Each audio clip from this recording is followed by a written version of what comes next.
Začalo to tým, že Tono pridal na Facebook status o tom, že by rád uzákonil spisovnú slovenčinu.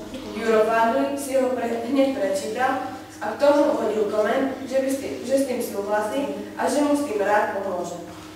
Prostredníctvom Skype si dohodli stretnutie na 4. apríla 1787 na bratislavskom seminári. Celým jazykom. Čo ty na to? Tak neseďme a číme sa. Tvoj prístup sa mi veľmi páči.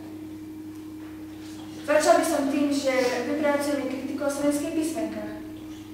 Môže byť, ale musíme to nejako pomenovať a ešte to zápaliť slovenské nárečie, ktoré používajú naše kniazy v okolitých krajín. Tak to pomenujeme filozoficko-kritická rozpráva o slovenských písmenkách. Aby sa nám však podarilo uzákonniť slovenčinu, potrebujeme upraviť gramatiku a doplniť nejakým slovníkom. Akých jazykov by mal byť ten slovník? Slovenčina, susedná čeština, naša stará latinčina a maďarčina z nemčina by mohli ostať. Dobre, ale nemčina rozhodne nám nepomôže. Musíme sa to len chytiť. Tono Bernolák a Juro Fandli túto reč pomenovali Bernolákovčina. Juro dostal nápad, že by sa založilo slovenské učené tovaristvo v Trnave, ktoré by malo pobočky v ďalších mestách. Pomocou toho by ďalej šírili Bernolákovčinu. O niekoľko týždňov sa znova Tono s Jurom dohodli prostredníctvom internetu o ďalšom stretu. Nebrkneme Ondrovi, lebo on sa v tom vyzná, určite by nám tým pomohol. Ondro, príde bratislavský seminár, potrebujeme tvoju pomoc.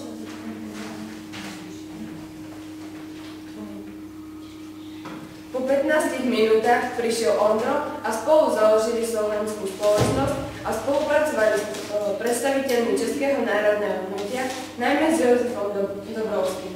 Začiatkom 19. storočia zavítal k nim Juro Pálkovič. Tono s Jurom Fandlim ho privítali.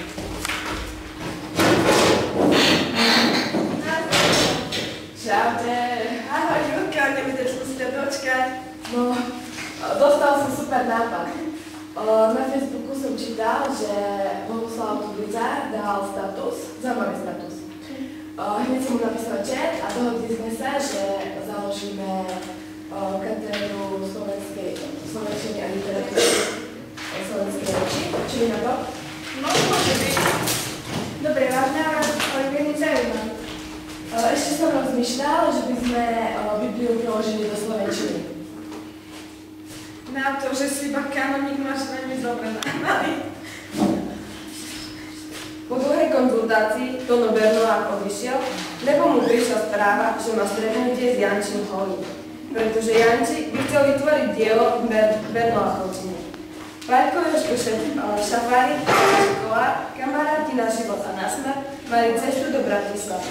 Tak brnkli Jurovi Fandlimu, že začali zdôrazňovať myšlienku slovenskej vzájomnosti s Ruskom, ktoré zohrávalo významnú úlohu v európskej politike. Súhlasíme s tým a ďalej rozvíjajte to, čo ste začali a poproste Bernolákovca, Martina Humrieka, nech vám s tým pomôže. Po telefonáte s Kolárom sa dohodli, že sa budú priebežne informovať o situácii a o všetkom, čo sa bude diať. Zabudli sme na knižnicu, odkiaľ budú čerpať slovenskí obyvateľia informácie, však treba rozvíjať svoju inteligenciu. Však to je samozrejmosť.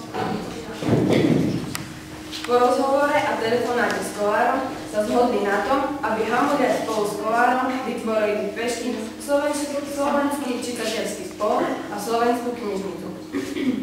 Bol to prvý krok k zblíženiu obidvoch smerov slovenského národného hnutia.